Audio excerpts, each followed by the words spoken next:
Alright, so this is going to be the conversion of Blue Post to BlueTron. Now, before Fissure Post was a thing, we did have a mono blue version of 8 Post that was control, as opposed to the Fissure Storm. Imagine, if you will, an Is It Post deck that removes the red mana sources and burn spells, and instead focuses a bit more on counter magic and the like instead. So the first thing we're going to do, and I've pulled it out here already, we're going to add in these Tron lands. You're going to hear me say this a lot. We are taking out 8 Locust lands, and we are adding back in 12 for the Tron. This is going to throw things off a little bit, but we are going to have to take out 4 islands to make up that count, bring us back to 24 lands. This is going to make things a little bit tricky. It's not necessarily the fact that the Tron lands are going to be producing more colorless mana than you could with 8 Post. What's more important is the fact that you have a lot less chance of getting that blue mana. You are taking out 4 islands, which means your odds of playing a colored spell is going to be a little bit reduced. Consider, if you will, getting Trons out. The ideal play is getting all 3 pieces by turn 3, and you've got a significant mana base, but all you can use that for is artifacts or colorless spells, because you won't have an island in play. Really, kind of your ideal point is going to be turn 4, where you can have the 3 pieces plus an island. But we can get around that a little bit, so we're going to first take out these 12 lands, get us back to 24. Now, the easiest way to get around that is going to be bringing in copies of Prophetic Prism. This was a great addition to just about any 8 Post deck, and when I was running my Building Post series, the first thing that I learned is that the Prism is actually incredibly important to most 8 Post decks. The fact that it allows you that opportunity to convert all of that extra colorless mana that you have now generated into something useful and colored is going to be incredibly helpful, so we're going to throw in 4 of those right away. Now, the other thing I want to go to right away as well is going to be a 4th copy of Expedition Map. Expedition Map is going to give us a great chance to find the 3 pieces that we need. And actually, like I said, you may need it at some point to find an extra island. You can't go wrong with it. This deck will have a lot of card draw based on the fact that it is in blue. However, you're still going to want some of that extra ability to find pieces that you may need. Now, we were talking about the fact that we are reducing the island count, and it's going to be harder to play spells that have colored mana in them. So we're going to set aside these right here. This version of Blue Post that I am running is going to be running a bunch of counters, and actually runs a full set of counterspell, as well as kind of its less effective cousin in Deprive. Now, these are less important to us because of the fact that they do have the double blue. Finding double blue is going to be hard, especially in the early game when we want to get the Tron pieces online. We're going to be able to compensate a little bit for that with the Prophetic Prism, but we're going to get more use out of something like Prohibit. The kicker cost on that does not require an additional island, so we can get more use out of that, even though it is limited in stuff like Condescend as well, because of the fact that they don't have that extra blue mana requirement. So we're going to take out these 5 counterspells right away. This leaves us with Archimancer and Capsize. Now, Archimancer in this particular blue deck is here to complement the walls. It does rely on this Ghostly Flicker combination. I'm going to just get that guy out of there because I think with all of the extra colorless mana, it's easy to play a wall. That 5cc is not going to be too hard to get into. And if we wanted a 3rd wall, I think I would rather run that over the Archimancer because of that double blue mana cost. I'm not sure we're going to increase that, though. I do like having the Flicker available because there's a lot of great opportunities, you know, for 3 mana. If you flicker 2 Muldrifters, you're drawing 4 cards. Even a Muldrifter and a Prism, you're drawing 3 cards for 3 mana. It's not going to combo as well as, you know, you would expect from other things, but we will still get the wall combo to bring back counterspells or bounce and stuff like that. Also does give you a dodge. I think the current metagame is going to be a little bit heavier on the control. We may see a big increase in stuff like Rats, Mono Black Control, Dimir Trinket, stuff like that will have targeted kill. So having the ability of Ghostly Flicker to avoid that direct kill is going to give you an advantage. I am going to leave Capsize. This is the only one with a double blue mana cost that I am going to leave in the deck, and that's actually something we can put here. It's something that I want to cast more on turn 6.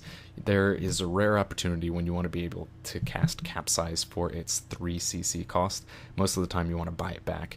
And it's something that was very powerful in Is It Post. When I very first started playing, I really hated the deck, mostly because the Capsize lockout was very similar to what Temporal Fissure can do, but it's a little more clunky, so it definitely didn't need a ban, but I was definitely on my soapbox about it at the time.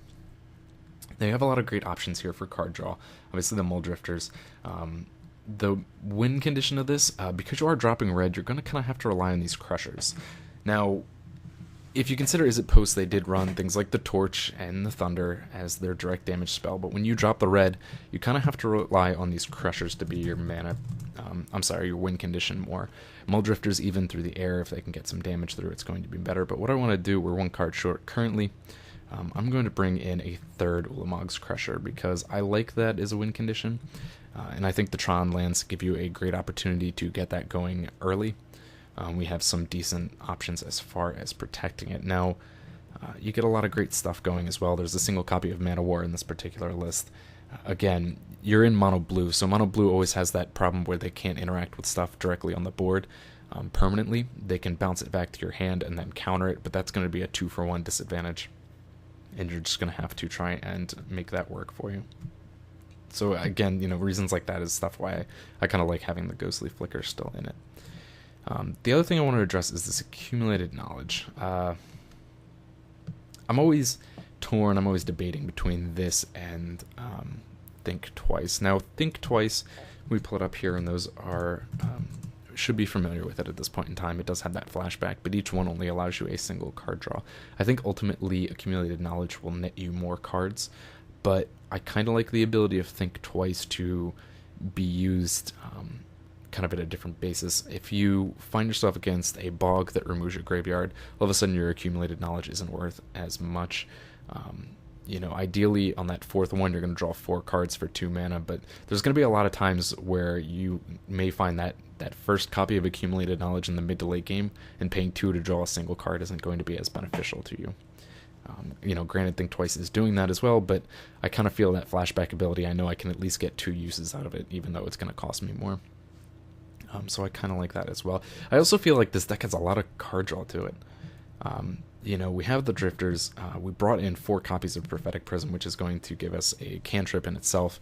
It's something that I think is necessary to channel off some of that extra colorless mana. Repeal is going to draw a single card off of that as well. Deep Analysis, Mnemonic Wall. So I kind of feel like this is overkill. We're going to draw a whole bunch of stuff, and this deck can suffer. I will admit that it seems like most Is It Post decks, they draw into that big ending, and if you can, counter their Thunder, they have a very small chance of returning it.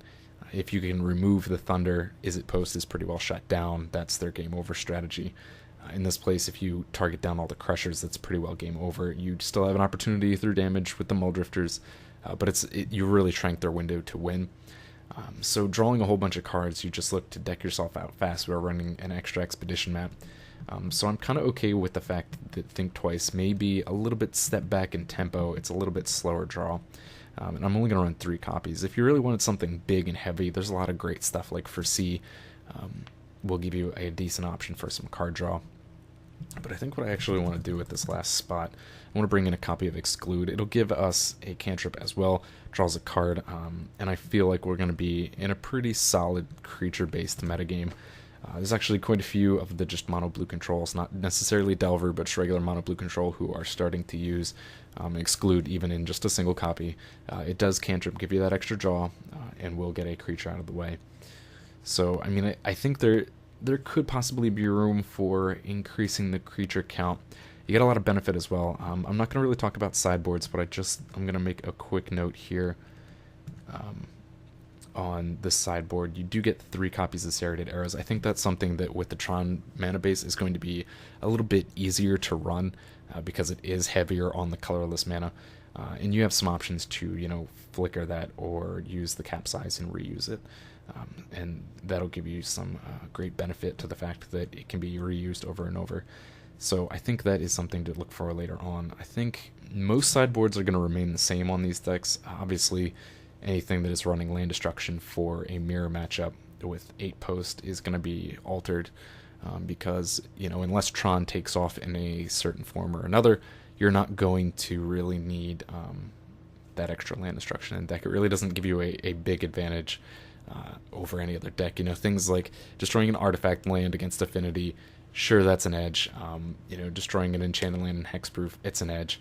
But what you'll find is that there are better options to deal with those better sideboard cards. In hexproof, something like a Standard Bearer is going to be a stronger addition to your deck than a copy of, Thermokarst or anything like that. So I think that is something to definitely keep in mind. All right, I think this is good to go, and we'll give it a try, see how it goes.